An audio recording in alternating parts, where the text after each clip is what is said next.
pendant l'Ancien Testament, depuis l'Ancien Testament, Dieu disait ça. Tout ce qui concernait l'œuvre du Seigneur, par rapport même à la Pâque, à l'institution de la Pâque dans l'Ancien Testament, les gens qui étaient là les mardis, nous avons partagé ça. Je dis, écoutez, dans l'Ancien Testament, pour libérer le peuple de Dieu, mes bien-aimés, Dieu a fait quelque chose.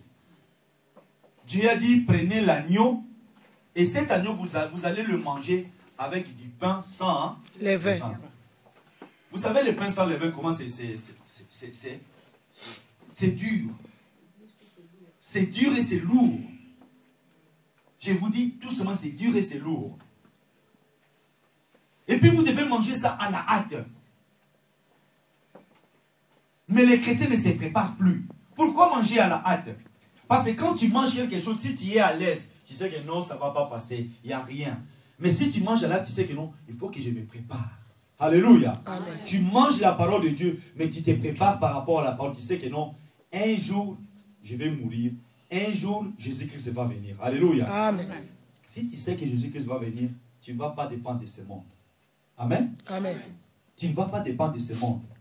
Parce que tu sais que non, un peu de levain peut amener beaucoup de choses. Peut amener beaucoup de choses dans ta vie. Et surtout si nous, moi j'ai essayé un peu de réfléchir par rapport à ça. Là la Bible dit, un peu de levain fait lever toute la pâte. Toute la pâte. Mais nous, la Bible dit quoi? La Bible dit, faites disparaître le vieux levain afin que vous soyez, afin que nous soyons une nouvelle pâte. C'est comme si nous sommes la farine. Dieu veut faire de nos vies, Dieu veut faire de toi ma soeur, de toi mon frère, une nouvelle pâte. Que tu sois le pain de Jésus-Christ. Alléluia. Amen. Mais il ne veut pas que dans ton corps. Je crois que ça fait 3 dimanches que je vous parle ici. Je vous parle que de ça. Peut-être les gens qui n'étaient pas là. Le dimanche passé, je vous ai parlé de quoi? Je vous ai dit que non, le mal reste le mal. Le bien reste le bien. C'est ça ce que la Bible dit. Parce qu'il y a une confusion totale dans la vie que nous vivons maintenant. Par rapport aux chrétiens, par rapport même aux hommes de Dieu. Si je vous dis ça, je ne vous dis pas seulement par rapport aux chrétiens. Je vous dis même par rapport à nous les hommes de Dieu. Parce qu'il y a des hommes de Dieu qui font du mal, mais en croyant que non, pas en croyant, en sachant que non, les enfants de Dieu vont continuer à les respecter. Et puis les enfants de Dieu sont là, tellement qu'ils sont avec les disent non, c'est un homme de Dieu. Non, le mal reste le mal, le peuple de Dieu. Alléluia. Amen. Si moi je suis impudique, même si je prêche la parole, moi avec ce que moi je fais, je vais aller en enfer. Parce que le mal là reste le mal. Tu vas me respecter ce que moi je suis. Mais si moi je respecte le Seigneur, alléluia. Amen. Mais si moi je ne respecte pas le Seigneur, comment là la Bible dit, il ne faut même pas se glorifier. Ne vous glorifiez pas. Mais il y a des gens qui se glorifient. Parce qu'il y a ceux qui sont.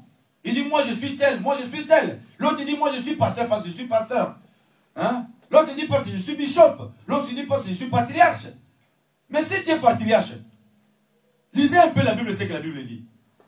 Pourquoi Jésus-Christ est venu sur le monde, dans le monde? Pourquoi Dieu a donné son Fils?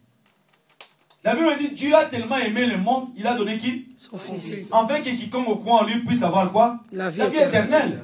Et puis Jésus-Christ, il a versé son sang. Mais imaginez, peuple de Dieu. Et je crois le dimanche où le pasteur Kaïta a prêché ici.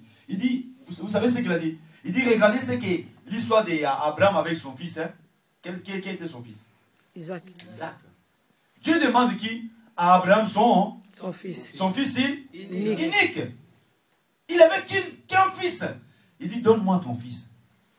Abraham, il n'a pas dit à son fils, il dit, écoute, Dieu t'a demandé. Parce que vous savez, si on dit que non, je donne l'exemple. Je dis, pas Gladys, je dis, Matondo, comme tu es là, tu es mon fils unique, Dieu m'a demandé, je vais te tuer. Je vais te sacrifier. Vous savez ce que ça fait? Si je lui dis comme ça, il va faire quoi? Il va fuir. Hein? Mais je dis, oui, viens, on va aller sacrifier, on va faire le sacrifice pour le Seigneur. Lui et moi, lui dans sa conseil, il sait que non, on va faire le sacrifice. N'est-ce pas? C'est la même chose. Abraham, il a pris son fils. Il va avec. Les fils demandent, mais papa, mais il est où l'agneau que nous allons sacrifier pour le Seigneur? Il dit, Dieu va pouvoir. Mais Dieu va pouvoir comment? Il faut avoir la foi, mes bien-aimés. Alléluia. Amen. Et il est arrivé même jusque là où il y avait... il devait faire les sacrifices. Il a mis les bois. Mais le fils regarde. Mais papa, il est où l'animal? Mais l'animal, c'était le fils. Alléluia. Amen. Mais Dieu a vu sa foi. Dieu a vu sa foi. Mais au moment de tuer, Dieu a dit non, ne fais pas comme ça. Parce que Dieu va jusqu'au bout. Alléluia. Amen. Hier, je disais quelque chose, même la semaine. J'ai dit, peut-être dans ta souffrance, tu vois que non, mais c'est fini, moi, comme ça, comme ça. Non, alléluia. Amen. Dieu attend jusqu'à ce que non, le couteau soit levé. Au dernier moment, le Seigneur va s'élever dans ta vie. Alléluia. Amen. Job, il a souffert, n'est-ce pas? Job, il a souffert jusqu'à la... Même dans sa souffrance. Vous pouvez imaginer la souffrance de Job. Jusqu'au dernier moment. Même sa femme commence à bouder. Elle dit, mais il faut jeter, il faut ignorer ces dieux-là. Hein? Les amis, peuple de Dieu, les choses de Dieu, nous on les prend à la légère. Parce que nous aimons là où il y a la bénédiction. Nous aimons là où je passe comme ça, je fais comme ça, Gladys, il tombe, je passe comme ça. Je viens chez Maman Toumba. Je dis, écoute Maman Toumba, comme tu es là, Dieu m'a dit, tu es béni. Je vis comme ça. J'ai vu même à Kinshasa, j'ai vu des choses comme ça. Les gens, ils aiment dans l'église. Quand on est dans l'église, je regarde comme ça, je commence à parler. Dieu me montre, il y a des valises qui viennent. Des valises, des valises, des valises, des valises. Et puis je demande au Seigneur, mais Seigneur, qu'est-ce que signifie ces valises-là? Le Seigneur me dit, c'est la bénédiction.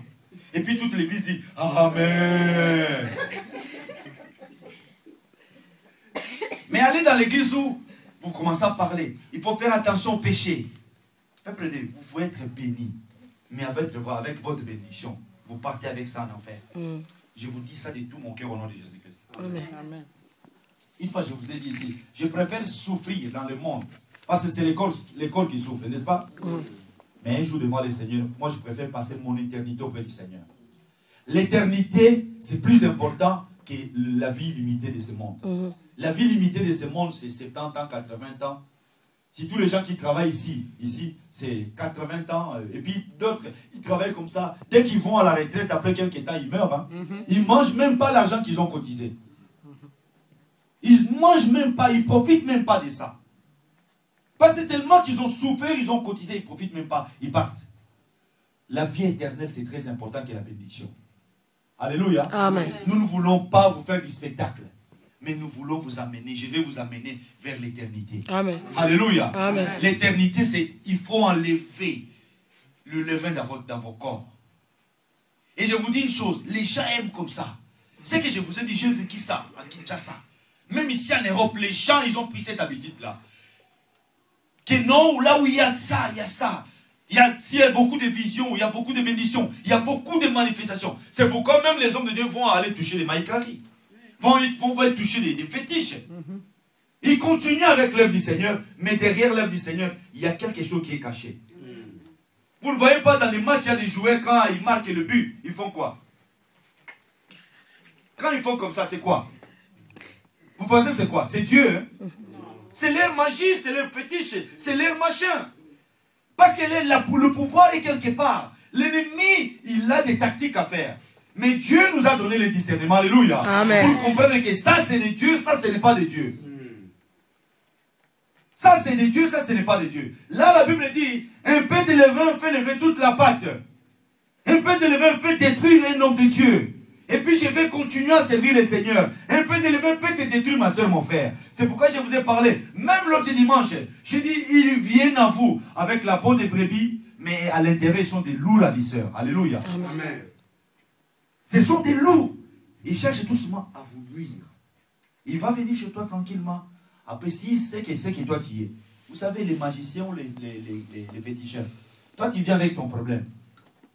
Tu ouvres tout simplement un tout petit peu la porte. C'est que toi, tu as dit, il va prendre ça. Il va développer ça.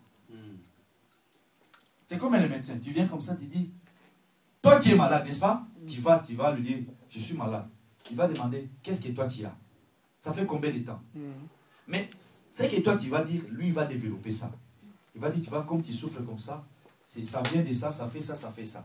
Mais si tu ne dis rien du tout, tu viens comme ça, hein, tu dis rien du tout. Tu dis, je suis malade. Est-ce qu'il peut savoir ce que toi tu as? Non. Alléluia. Amen. Il ne saura rien du tout. Le médecin attend que toi tu dises, et puis lui, il va développer ça. C'est la même chose qui s'est passé en Égypte. Pharaon, il voit quelque chose, il appelle